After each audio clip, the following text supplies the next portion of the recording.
يلا نسمع الحدوتة. كان زمان ست عجوزة كان عندها دهب كتير خالص. في يوم من الأيام 3 بنات إخوات قالوا نروح لست العجوزة ونجرب بختنا. البنت الكبيرة راحت قالت لست العجوزة أشتغل عندك وتديني إيه؟ ست العجوزة قالت لها شوفي يا بنتي، لو قدرتي واشتغلتي عندي وفضلتي عندي سنة هديلك كيس دهب. والبنت الكبيرة قالت أشتغل. ست العجوزة ادتها قدرة وقالت لها خدي القدرة وروحي البحيرة وامليها وشيليها وهاتيها.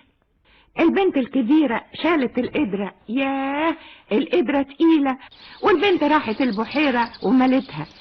البنت الكبيرة شالت القدرة والبنت مشيت خطوة خطوة ودتها عند ست العجوزة وقالت لها الحقيني مد ايديكي معايا نزلي القدرة.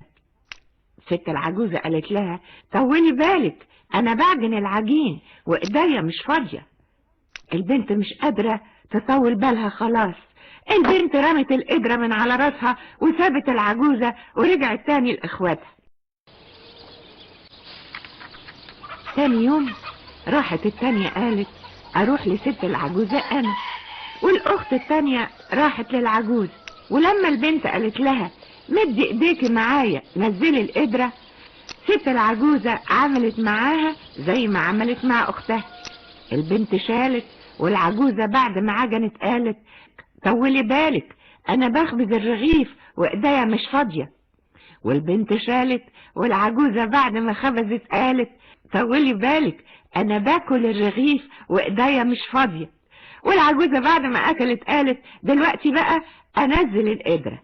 ادنتي يا بنتي قدرتي واشتغلتي وفضلتي عندي يوم، لكن يا ترى ايه اللي هيجرى بكرة؟ تاني يوم ست العجوزة ادت البنت قمحاية وقالت لها خدي القمحاية دي واعمليها رغيف اكل منه لغاية ما اشبع. البنت تسمع تستغرب، الست دي ايه؟ قمحاية واحدة اعملها رغيف؟ طب ازاي كده؟